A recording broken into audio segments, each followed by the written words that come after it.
नमस्कार साथियों, स्वागत है आप सभी का अंकित इंस्पायर्स इंडिया पर। मैं हूं अंकित अवस्थी और लेकर हाजिर हूं आपके सामने एक ऐसी घटना जिससे प्रत्येक भारतीय का दिल, प्रत्येक भारतीय का सीना गर्व से फूल जाएगा।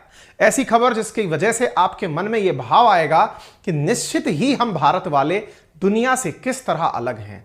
जो देश, जो इंसान, जो व्यक्ति दुश्मन के काम आ जाए, शायद उसमें इंसानियत बहुत उच्च कोटि की होती है।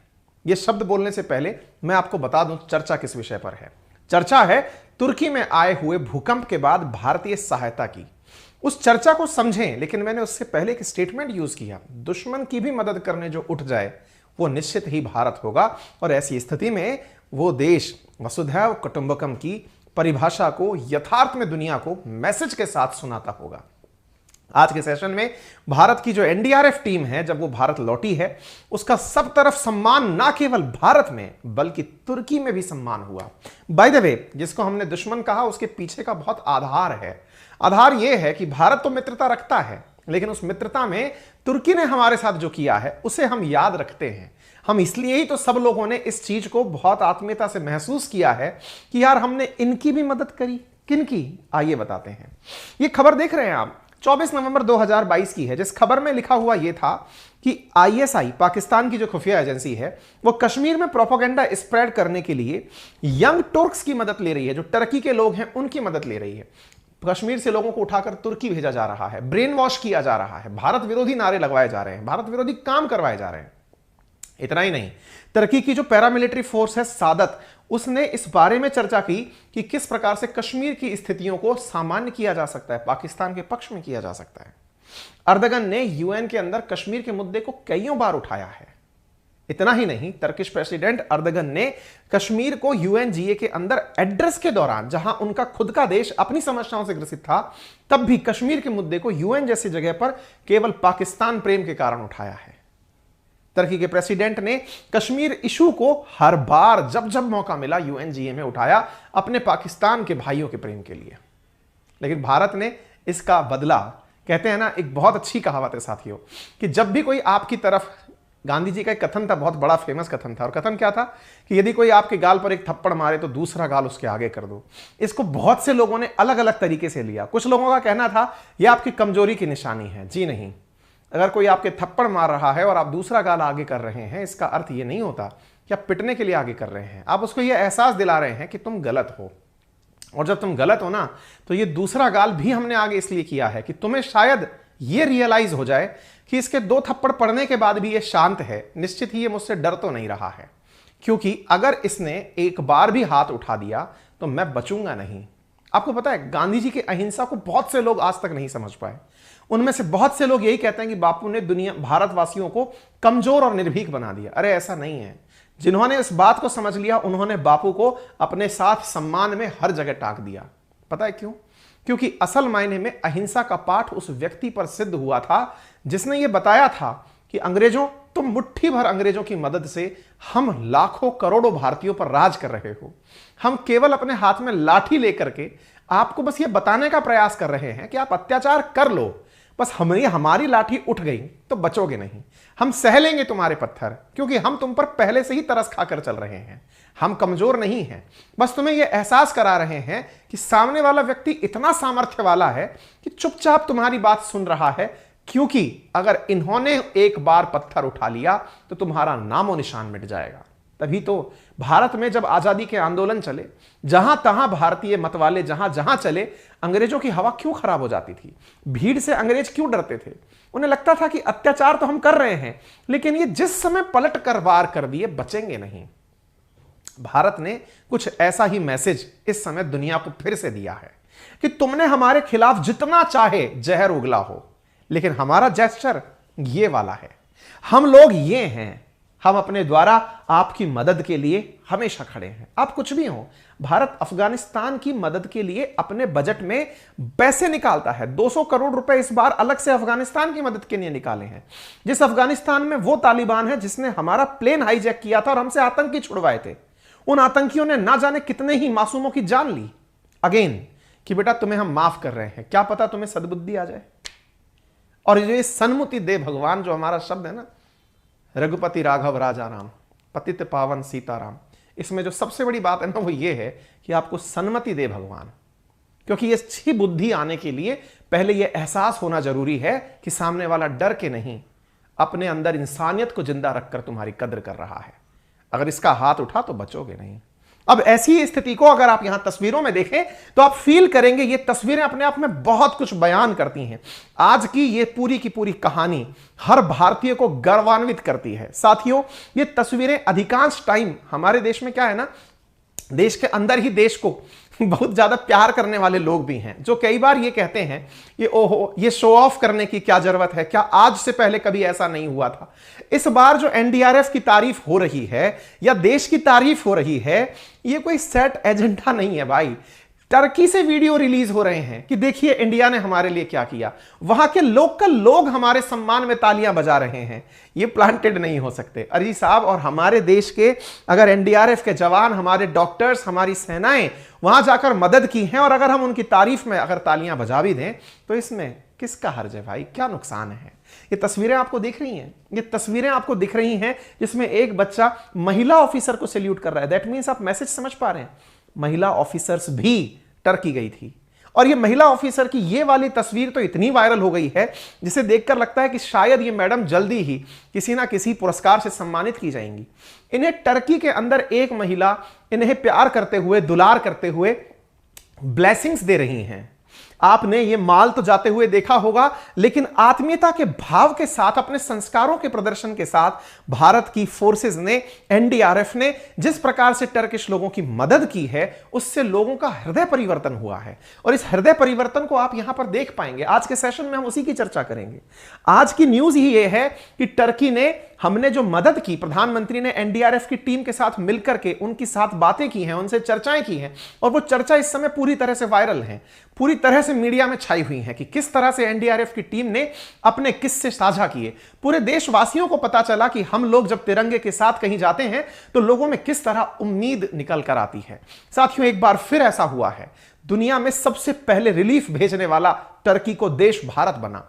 और इस भारत के पहुंचते ही तिरंगे को देखकर टर्किश लोगों के स्माइल था, चेहरे पर संतोष था कि भारत आ गया है, तिरंगा आ गया है। और अगर यह है तो हमारी बहुत राहत होगी। तभी तो हमारी फोर्सेस ने 3300 से अधिक लोगों का तो वहां इलाज किया है, ऑपरेशन किया है, जबरदस्त रेस्क्यूज किए हैं। और तो और साथियों, भारत ने एक बार फिर रशिया यूक्रेन वॉर के बाद यह प्रूव कर दिया है। आपको याद होगा, रशिया यूक्रेन युद्ध जब शुरू हुआ था तो भारत ये झंडे को बस के ऊपर लगाने के बाद रशिया ने फायरिंग रोक दी थी, यूक्रेन ने फायरिंग रोक दी थी, और एक सेफ पैसेज बनकर बहुत सारे देश के लोग भारतीय झंडे की आड़ में वहां से बचकर बाहर निकले थे। क्योंकि जैसे ही भारत का नेशनल फ्लैग लहराया गया, शेलिंग रोक दी गई, यूक्रेन के अंदर एकदम रोक दिया गया बमबारी को कि नहीं, भारतीय निकल रहे हैं, इन्हें जाने दें। ये तिरंगे की ताकत है, ये वसुधैव कुटुंबकम है। आज फिर जब मैं इस बात को आपको बता रहा हूं तो गूज बम्स आ रहे हैं, अंदर से दिल इतना प्रफुल्लित हो रहा है कि एक तरह से भाव विभोर होकर के आज हम इस चर्चा को आपके साथ कर रहे हैं। निश्चित ही आप सबको भारतीय होने पर आज गर्व होगा, हम वो सारी बातें आपके साथ साझा करेंगे। चलिए आज के साथ आगे बढ़ें, आपको कुछ वीडियो दिखा देते हैं जो कि आपको संतोष प्रदान करने के लिए और आगे आने वाले सेशन में चीजों को कनेक्ट करने के लिए काफी काम करेंगे। आप ये जो तस्वीरें देख रहे हैं, ये टर्की के एक एयरपोर्ट की है जिसमें हमारी फोर्सेस आ रही हैं और उन फोर्सेस को टर्किश लोग ताली बजा करके स्वागत कर रहे हैं। और ये जानकारी टर्की की एम्बेसी ने साझा की है कि भारतीयों का वहां पर ऐसे सम्मान किया गया जब वे छोड़कर, क्योंकि वहां रिलीफ खत्म हो चुका है, अब फोर्सेस वापस अपनी जगह लौट रही हैं। इससे पहले हम आगे बढ़ें, आपको कश्मीर के मुद्दे पर, क्योंकि सेशन की शुरुआत में कश्मीर था, इसलिए कुछ याद दिलाना चाहेंगे। कश्मीर में आतंक शुरू कैसे हुआ, यह हर किसी के मन की एक जिज्ञासा है। आज मैं आपको एक बुक रिकमेंड कर रहा हूं, कैसे कश्मीर, क्या शुरुआत से वहां पर इतना आतंक का प्रकोप था या बाद में हुआ, उसकी सारी कहानी आप इस किताब में जानेंगे। यह किताब है Kashmir the beginning of terror. मैंने लिंक कमेंट बॉक्स में पिन किया है एक एप्लीकेशन का जिसका नाम है कुकू FM, जिस पर 10,000 से ज्यादा किताबें हैं सुनने के लिए। बहुत ही नॉमिनल कीमत पर आपके लिए उपलब्ध हैं, इतनी कम कीमत कि शायद बर्गर से भी कम आपको एक महीने का सब्सक्रिप्शन पड़े। मात्र 49 रुपीज पर मंथ में आप लोगों को 10,000 ऑडियो बुक सुनने के लिए अवेलेबल होती हैं। फीचर्स के रूप में आप उनके नोट्स बना सकते हैं, टाइमर लगा सकते हैं, स्लीप मोड यूज कर सकते हैं। और इतना सब कुछ करने के लिए आपको याद रखना होता है मेरा रेफरल कोड अंकित50, जिसकी वजह से 99 रुपीज का पर मंथ का जो सब्सक्रिप्शन प्लान है वो पहले महीने आपको 49 रुपीज में प्राप्त होता है। तो लिंक पर दिए गए लिंक पर क्लिक करके आप अपने लिए बुक कर सकते हैं। आगे बढ़ते हैं साथियों, यह तस्वीर आपके सामने है। इस तस्वीर को देखें और इस जगह को महसूस करें कि यहां क्या हुआ था। यह वीडियो हमने इंटेंशनली म्यूट किया हुआ है क्योंकि इसमें बैकग्राउंड में म्यूजिक भी चल रहा है। संभव है उस वजह से कॉपीराइट का कोई इशू हो जाए, हमने वीडियो उठा करके ही कॉपीराइट के साथ वो कर दिया। आप इधर देखें, आप लोगों को यहां शायद ताली बजाते हुए देख रहे हो। ये लोग कोई प्रोफेशनल वीडियो कैमरा के साथ नहीं हो रहा है, लोग भारतीय एनडीआरएफ के सामने तालियां बजा रहे हैं, क्लैपिंग्स कर रहे हैं और उन्हें एप्रिशिएट कर रहे हैं कि आपने बहुत अच्छा किया है। भारतीय जब सेनाएं चल रही हैं, एनडीआरएफ की टीम जब यहां से बाहर आ रही है, तो भी जहां तहां खड़े हुए लोग इनके सम्मान में कि आपने 13 दिन में आकर के जो तुर्की के अंदर मानवता का प्रदर्शन किया है, निश्चित ही आप काबिले तारीफ हैं। लोग इनके सम्मान में तरह तरह से फब्दियां कस रहे हैं, स्टेटस मैसेज लगा रहे हैं। इतना ही नहीं, भारतीय सेना के जवानों से टी शर्ट्स के ऊपर सिग्नेचर ले रहे हैं। यह अपने आप में आप सभी को गौरवान्वित, प्रफुल्लित करने का पल है। साथियों, द्वेष इस दुनिया में कितना भी बढ़ जाए, लेकिन जब इंसानियत की बारी आती है ना, तो वो सारी हदें पार कर जाती है। और भारत ने मानवता और इंसानियत का जो यहां प्रदर्शन किया है, उसने सभी को यह बता दिया है कि भारत संस्कारों में क्यों वसुधैव कुटुंबकम कहता है। आज G20 की टैगलाइन वसुधैव कुटुंबकम बनाई है, इसके पीछे का सबसे बड़ा कारण शायद यही है। तभी तो प्रधानमंत्री ने अपने मैसेज में कहा है कि देश कोई भी हो, अगर बात मानवता की है, तो मानवीय संवेदना की है, तो भारत मानव हित सर्वोपरि रखता है। यहां तक कि हमारे बेजुबान दोस्तों, साथियों, हमारे डॉग स्क्वाड यहां गए थे। आप जब तस्वीरें देखेंगे तो डॉग स्क्वाड को लोग दुलार कर रहे हैं, प्यार कर रहे हैं। डॉग स्क्वाड के सदस्यों ने भी अद्भुत क्षमता का प्रदर्शन किया है। आप सभी पर देश को बहुत गर्व है। और निश्चित ही साथियों, यह गौरव के क्षण है कि जब हमारे डॉग स्क्वाड ने भी जीवित लोगों को मलबे में तलाश कर बताया है कि यहां पर कोई जीवित है, इसे बचाया जाए, इसे रेस्क्यू किया जाए। तभी तो सुर्खी बनती है कि added Turkey as it one earth one family. प्रधानमंत्री मोदी के द्वारा अपनी इस पूरी टीम को हौसला दिया गया। थोड़ा सा मैं आपको ब्रीफ में रिवाइंड करा देता हूं हुआ क्या था, क्योंकि समटाइम्स हम में से कुछ साथी संभव है कि पहली बार इस बात को सुन रहे हो, तो एक हल्का सा ब्रीफ इंट्रो ले लीजिए। ब्रीफ इंट्रो इतना है कि 6 फरवरी के दिन पहली बार ऐसा हुआ था। क्या हुआ था? 6 फरवरी के दिन तुर्की में भीषण भूकंप आया था, जिसमें सैकड़ों मौत होने की खबर हमने तुरंत प्रकाशित की थी। लेकिन यह फिगर बढ़ते बढ़ते 47,000 को आज तक क्रॉस कर चुका है। गार्जियन की खबर है आज की ताजा अपडेटेड, अब तक 47,000 जाने जा चुकी हैं तुर्की और सीरिया में आए भूकंप के बाद। तुर्की की मदद करने के लिए भारत ने तुरंत ऑपरेशन दोस्त चलाया, जो कि ट्विटर पर ट्रेंड कर गया। भारत के इसी ऑपरेशन दोस्त में जो दोस्त शब्द था, वो भारत और तुर्की में कॉमन था, क्योंकि दोनों ही मित्रता को दोस्ती के नाम से पुकारते हैं, और भारत ने इसीलिए ऑपरेशन दोस्त चलाया। साथियों, आज के सेशन में मैं आपको यह बताऊंगा कि ना केवल भारत ने, भारत की सेना ने, भारत सरकार ने, बल्कि भारत के लोगों ने भी बड़ी मात्रा में टर्की में रिलीफ सामग्री भेजी है। साथियों, लोगों ने अपनी तरफ से, जिसके पास कंबल थे, जिसके पास कपड़े थे, जिसके पास शूज थे, सैनिटरी पैड्स थे, उन लोगों ने अपने द्वारा टर्की की एम्बेसी को सरकार से अलर्ट भी सहायता भेजी है। यह भारत के द्वारा भेजी गई सहायता है, जो आपको ट्रकों में लदी हुई एयरपोर्ट पर दिखाई पड़ रही है। यह सब टर्की का व्यू है। इससे आपको एक चीज तो क्लियर होती है कि इंडिया की रिलीफ जब यहां पहुंची है, तो निश्चित ही लोगों के लिए बहुत बड़ी उम्मीद बनी होगी। क्या आपको पता है, दिल्ली के नजदीक हिंडन एयरबेस से भारत अपना C-17 ग्लोब मास्टर दुनिया में मदद करने के लिए भेजता है। इसमें बड़ा सारा सामान एक साथ भरकर भेजा जाता है, और जब यह भारत से भेजा जाता है, तो एक एयर पायलट ने, जिसने ये C-17 ग्लोब मास्टर उड़ाया, उसने प्रधानमंत्री को अपने एक्सपीरियंस साझा करते हुए बताया। आप खुद भी सुने।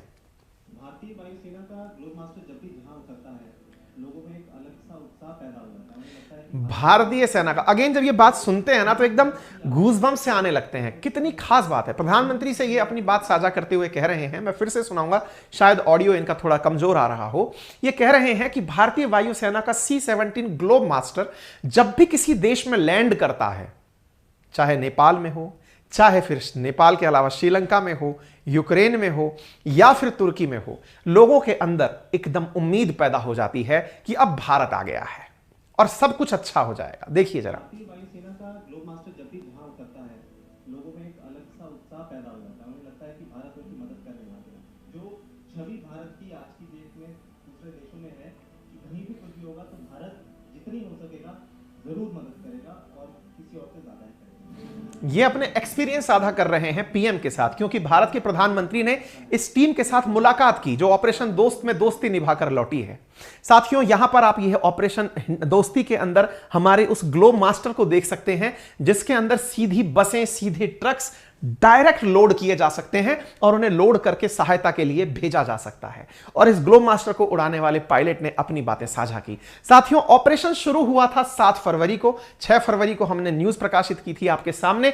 अरिंदम बागची जो हैं, उन्होंने 20 तारीख को जब हमारी टीम लौटी है तो उसकी लौटने की भी तस्वीर साझा की है। 13 दिन चला यह अभियान आपके सामने पूरी टीम के साथ यहां पर दिखाई पड़ रहा है। इसमें एनडीआरएफ की टीम तो थी ही, साथ में हमारी आर्मी मेडिकल कॉर्प्स यानी कि भारतीय सेना के अंदर जो डॉक्टर्स हैं उनकी भी टीम यहां पर गई थी। और उन डॉक्टर्स ने साथियों तत्काल प्रभाव से यहां हॉस्पिटल्स का निर्माण किया था। आप यहां पर देखें, NDRF personnel receive applause at Adana port amid return from Turkey rescue operations. आप इन तस्वीरों को देखकर इस बात का अंदाजा लगा सकते हैं कि आपने निश्चित ही मानवता की यहां सहायता की होगी। हमें आप पर पूरा गर्व है और आपके इन प्रयासों की तालियों के साथ अभिवादन करते हुई जो जनता है ये टर्की की है और टर्की में आपका स्वागत सत्कार हो रहा है। साथियों, सम्मान में उठी ये तालियां टर्किश एम्बेसी के साथ भारत के लिए साझा की गई कि आपको हम पूरी तरह से सम्मान देते हैं। साथियों, ये वीडियो हो या फिर किसी प्रकार से लोगों के द्वारा अपलोड की गई घटना हो, ये हम सभी के लिए काफी प्रेरणादायक है। आर्मी मेडिकल टीम जो हमारी गई थी, इसने लगभग 3600 अर्थक्वेक विक्टिम्स का टर्की में इलाज किया है। तुर्की और सीरिया में जो भूकंप आया, 13 दिन बाद जो हमारी टीम लौटी है, इसने लोगों की गजब तरीके से मदद की है। ये आप जो लोग देख रहे हैं, यहां पे 2 तरह के वस्त्र में आपको लोग दिखाई दे रहे हैं। एक ऑरेंज कलर के कपड़े में जो आपको दिख रहे हैं वो एनडीआरएफ के मेंबर हैं, नेशनल डिजास्टर रिलीफ के फोर्स के लोग हैं। और जो आपको आर्मी की वेशभूषा में लोग दिख रहे हैं, ये आर्मी के डॉक्टर्स हैं। ये जो डॉक्टर्स आर्मी मेडिकल कॉर्प्स के जो यहां से गए हैं, एएमसी के, इन डॉक्टर्स ने वहां जाकर के जब एनडीआरएफ की टीम किसी को रेस्क्यू करके लाती थी तो ये लोग इनका प्रॉपर तरीके से ट्रीटमेंट करते थे, इलाज करते थे। किसी के प्लास्टर करना हो या किसी की सर्जरी करनी हो, किसी को माइनर ट्रीटमेंट देना हो, आप पूछेंगे कहां करते थे? अरे हमारी टीम खुद से अपना एक चलता फिरता हॉस्पिटल लेकर गई थी, जो हम युद्ध काल में अपने साथ लेकर चलते हैं। जब हम रण क्षेत्र में होते हैं तो हम पीछे की तरफ अपना एक टेम्परेरी हॉस्पिटल बनाते हैं। इसी प्रकार का एक हॉस्पिटल यहां ले जाया गया था और हमारी इस 99 मेंबर की मेडिकल टीम ने, जो कि आगरा बेस से थी, ये जब यहां पहुंची थी तो इन्होंने प्रॉपर तरीके से अपने द्वारा एक हॉस्पिटल का निर्माण किया। 3604 विक्टिम्स को इमरजेंसी मेडिकल केयर के साथ परफॉर्म किया। 4 मेजर सर्जरीज की, 63 माइनर सर्जरीज यहां पर की गई, 343 माइनर प्रोसीजर्स किए गए, 87 प्लास्टर किए गए लोगों के। और इस प्रकार से हमारी टीम ने यहां पर लोगों का ध्यान रखा। यह तस्वीर शायद किसी ऐसे ही जरूरतमंद की है जिसे जब भारतीय डॉक्टर का, महिला डॉक्टर का साथ मिला। देखिए भारत एक साथ कितने मैसेज दुनिया में सर्कुलेट करता है। जहां दुनिया इस समय इस बात पर बहस कर रही है कि महिलाओं को शिक्षा देनी चाहिए या नहीं देनी चाहिए, तालिबान हो, पाकिस्तान हो, ईरान हो, यहां महिलाओं की शिक्षा को लेकर प्रतिबंध लगाए जा रहे हैं। भारत अपने इतने क्रिटिकल टाइम पर भी एक महिला डॉक्टर को जब वहां भेजता है तो वहां की महिलाओं में जो भाव उत्पन्न होता है वो यह तस्वीर बयान कर रही है। एक महिला को, एक महिला डॉक्टर को जो कि मेजर रैंक की हैं, डॉक्टर हैं, इन्हें आप टर्की में आप देख सकते हैं। India was the first announce A humanitarian add. और एक महिला जो है Turkey kisses an Indian army officer during operation दोस्त। और यह तस्वीर लोगों के लिए बहुत जबरदस्त तरीके से खो बन के आती है। प्रधानमंत्री ने ऑपरेशन दोस्त की इस तस्वीर को साझा किया। और तो और ये डॉक्टर जब अपने फील्ड पे थी, ये इस समय काफी ज्यादा, बीना तिवारी हमारी टीम ने इनका नाम मुझे बताया, I am not very much sure इनके बारे में, जो हाँ लिखा हुआ भी है, माफी चाहूंगा, इनके यहां पर लिखा है बीना तिवारी, इन मैम का नाम है। इन्हें टर्की के अंदर लोगों ने रेस्क्यू करते हुए जब देखा तो इनके साथ में यहां पर लोगों ने इनके सिग्नेचर भी लिए, इनका ऑटोग्राफ अपने टी शर्ट्स पर लेकर रखा। अब आप पूछेंगे कि ऐसा इन डॉक्टर ने क्या किया होगा या इनकी टीम ने क्या किया होगा।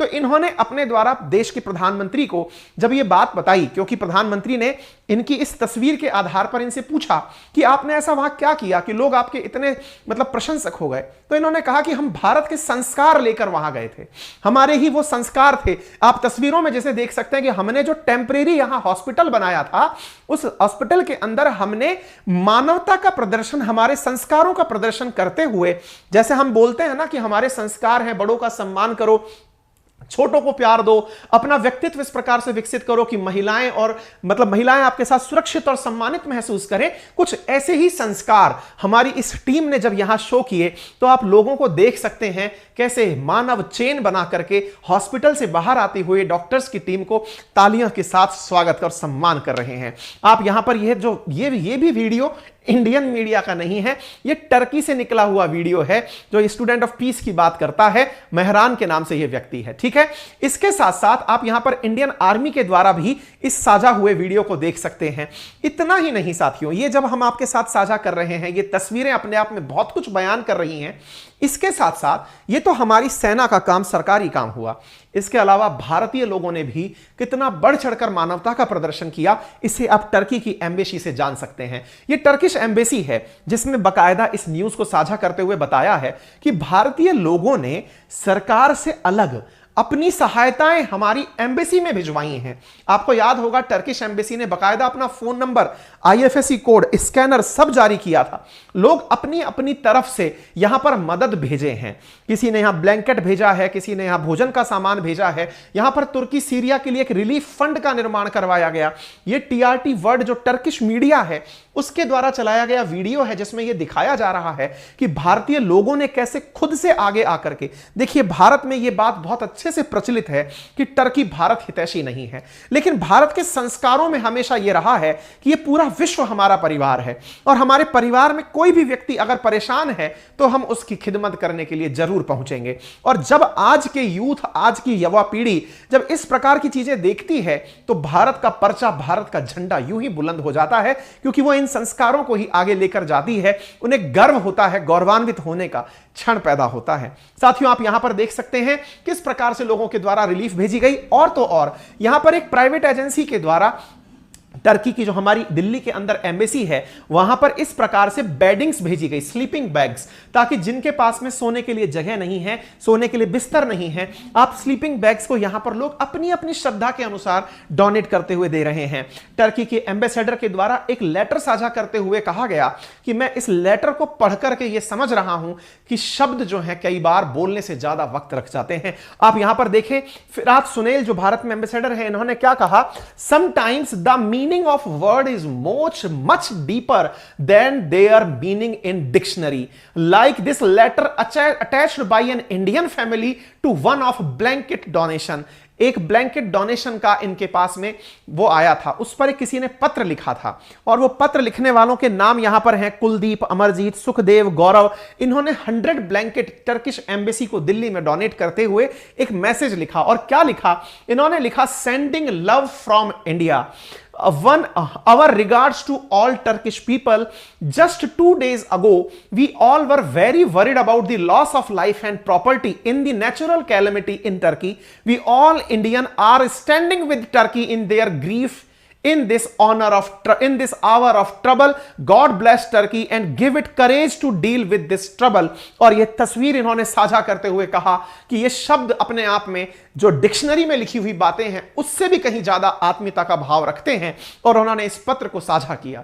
ये अपने आप में भारत के अंदर जो कूट कूट कर भरी गई मानवता है उसका पूरा प्रदर्शन है। आप ये तस्वीरें देख सकते हैं, जिस तस्वीर में ये सरकारी मदद नहीं है, ये लोगों ने अपने लेवल पर भेजी हुई मदद है, जिसको आप यहां पर देख सकते हैं। Like the government of India, the big hearted Indian people. मैं अगेन कहूंगा, हमें भारतीय होने पर गर्व होना चाहिए, और तभी तो हमारे इस चैनल का नाम ही अंकित इंस्पायर्स इंडिया है, क्योंकि हमें हर दिन भारतीय होने पर गर्व इस चैनल के माध्यम से होने का मौका मिलता है। और मैं अक्सर आपसे यही कहता हूं कि आपको जब भी ये लगने लगे ना कि हमें भारतीय होने पर गर्व करना है, तो इस चैनल पर चले आना, और भूल जाओ कि कैसे आना है, तो तरीका बहुत आसान है। वीडियो के राइट हैंड कॉर्नर पर एक बटन दिया हुआ है जिसमें लिखा हुआ है सब्सक्राइब, जिसको दबाने का कोई चार्ज नहीं है, लेकिन हां, जब मैं वीडियो लेकर आप तक आऊंगा तो वो तुरंत पहुंच जाएगा, क्योंकि इंडियन होने पर हमें गौरवान्वित होने का मौका बहुत कम मिलता है, क्योंकि दुनिया में इस समय अपने ही लोग विरोधी हो रखे हैं।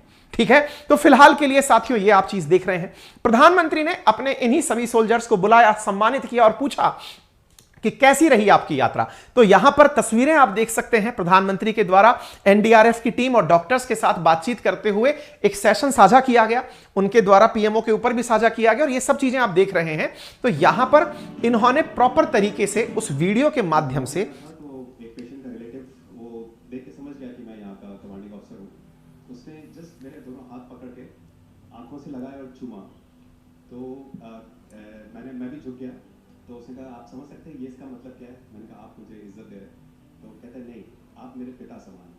तो मैं काफ़ी गदगद हो गया। पर उसके बाद वो बोलता है सर मैं इस कंट्री की यंग जनरेशन हूँ और मैं आपको आश्वस्त करता हूँ कि आने वाली जनरेशंस याद रखेंगी कि आपके देश में हमारे देश के लिए क्या है। इसका मतलब समझ रहे हैं, ये कमांडिंग ऑफिसर हैं जो अपना एक्सपीरियंस प्रधानमंत्री से साझा करते हुए कह रहे हैं सबसे पहले अल्लाह है और आज की डेट में हमारे लिए सेकंड नंबर पे आप हो। इन्होंने साझा करते हुए बताया कि वहां के लोगों ने कहा कि पहले नंबर पर हमारे लिए अल्लाह है, लेकिन दूसरे नंबर पर आप हैं। जब कमांडिंग ऑफिसर ने ये हमारे यहाँ इतनी ठंड नहीं है, वहाँ हमको इतनी ठंड में जाना था, उन सब की हेल्थ कैसी रही? यहाँ से चाहे वहाँ पे भी हमारी डॉग की तबीयत बहुत अच्छा, बिल्कुल अच्छा काम किया इन्होंने, और अभी भी अच्छी है, बढ़िया है सर। हमने सबसे पहले वीडियो बहुत लंबा है, अगर आपको देखना हो तो YouTube पर अवेलेबल है, आप देख लीजिएगा। मैंने कुछ ग्लिम्स इसमें से लिए हैं। जैसे कमांडिंग ऑफिसर की जो बात थी उसमें यह बात मेंशन की गई थी कि सर जब हम वहां थे तो एक व्यक्ति आया, उसने मेरे दोनों हाथ चूमे और कहा कि मैं आपका बहुत सम्मान करता हूं, आप समझे कि मैंने ये क्या किया है। कमांडिंग ऑफिसर ने कहा कि हाँ मुझे लगा कि आप मेरा सम्मान कर रहे हैं। बोले नहीं, आप मेरे पिता तुल्य हैं क्योंकि आपने जीवन दान दिया है। तो ये चीजें हैं जो आपको मोटिवेशन देती हैं। और साथ में ये कहा कि आने वाली टर्की की जो आबादी है, मैं यंग जनरेशन हूं टर्की की, और वो ये याद रखेगी कि इंडिया ने हमारी कैसे मदद की थी। साथियों, सत्ताएं अपने लालच और स्वार्थ के लिए काम करती हैं, लेकिन सत्ता में बने रहने के लिए संघर्ष कई बार किया जाता है। लेकिन जो जनता है अगर वो लोगों से कनेक्ट करती है, आपको पता है जब भी आप कभी भी भारत की सॉफ्ट पावर के बारे में जानेंगे तो उसके अंदर सबसे बड़ी चीज ये है कि भारत मतलब इंसान से इंसान का बॉन्ड बनाता है, हर जगह कल्चरल कनेक्ट करता है। आज भी आप जब देश के राजनेताओं को कहीं जाते देखते हो, भारत की जितनी भी पूर्व प्रधानमंत्रियों की यात्राएं रही हो, वो कल्चरल कनेक्ट उस देश के साथ स्थापित करती हैं। ये सॉफ्ट पावर होने के लक्षण हैं। कई बार ये सवाल पूछा जाता है कि भारत कैसी पावर है, हार्ड पावर या सॉफ्ट पावर? हार्ड पावर वो जो आर्मी, पैसा, दौलत, इसके दम पर किसी पर प्रभाव जमाती हो, जैसे अमेरिका करता है। लेकिन भारत दिल जीत करके सॉफ्ट पावर के रूप में दिलों पर राज करता है। साथियों, यहां पर ये वीडियोस हैं, आप इन्हें देखिएगा आराम से जब समय मिले। तो यहां पर ह्यूमैनिटेरियन बातें की गई हैं। देश कोई भी हो, अगर बात मानवता की हो तो भारत मानव हित में है। डॉग स्क्वाड ने बेहतरीन काम किया है। भारत सबकी मदद के लिए काम करता है, फिर चाहे वो यूक्रेन में हमारी भूमिका हो या ऑपरेशन दोस्त में हमारे लोगों के साथ किया गया कार्य हो। उम्मीद है आप सभी को भी आज बहुत गौरव के पल मिले होंगे। अगर ऐसा है तो अपनी प्रतिक्रिया कमेंट बॉक्स में हमें जरूर साझा करें। फिलहाल के लिए इतना ही, अपना ख्याल रखें। लेकिन इससे पहले एक अपडेट ले जाएं, और वो ये है कि टर्की में फिलहाल आज की ही न्यूज है, फिर से एक बार भूकंप आया है। देखते हैं, क्योंकि अर्थक्वेक के बाद पोस्ट को अर्थक्वेक आते हैं। अब वो कितना प्रभावी होगा, हम अच्छी की दुआ करते हैं। अगर कुछ ना हो तो फिर हम आपके साथ सूचनाएं साझा करते रहेंगे। बाकी हमने आपके साथ में लिंक पिन किया हुआ है, use my Ankit 50 referral code for Kuku FM, ताकि आप 50% डिस्काउंट के साथ 49 रुपीज के अंदर जो बुक का सब्सक्रिप्शन है पूरा 1 महीने के लिए कुकू एफएम पर प्राप्त कर सकते हैं। आज रात 9:30 बजे आप लोगों के लिए हमारा जो नया प्रयास है RNA by Ankit Awasthi sir, जो कि नया यूट्यूब चैनल है, जिसका हमने भी लिंक कमेंट बॉक्स में दिया हुआ है, डिस्क्रिप्शन में दिया हुआ है। वहां पर एक बहुत जरूरी इंपॉर्टेंट परीक्षा उपयोगी विषय का चर्चा होने जा रही है, और वो चर्चा है महिलाओं की उम्र शादी के लिए 21 साल होगी या नहीं। सुप्रीम कोर्ट ने इस पे कुछ स्पेशल बात कही है, उसका पूरा इतिहास जानेंगे आज के सेशन में। तो बने रहिएगा, रात 9:30 बजे फिर मुलाकात होगी। बाकी by the way, RNA by Ankit Awasthi application आ चुका है, जहां पर मेरे प्यारे साथी जो history, geography, polity, economy, general awareness के लिए पढ़ना चाहते हैं, देश की कोई भी परीक्षा हो, बेयर मिनिमम इतना तो आपको पढ़ना ही पड़ेगा। यहां पर बेहतरीन कोर्स बहुत ही नॉमिनल कीमत पर मात्र 1999 रुपीज में आप लोगों के लिए उपलब्ध कराया जा रहा है, वो भी पूरे 6 महीने के लिए बेहतरीन तरीके से प्रॉपर कंसेप्ट बिल्डिंग के साथ। चाहे फिर आप स्टेट पीसीएस, डिफेंस, एसएससी किसी की तैयारी कर रहे हो, आपके बहुत काम का है। इसका भी लिंक आपके लिए डिस्क्रिप्शन में पिन किया गया है, जरूर जाएं, एक बार चेक करें। फिलहाल के लिए इतना ही, अपना ख्याल रखें, धन्यवाद।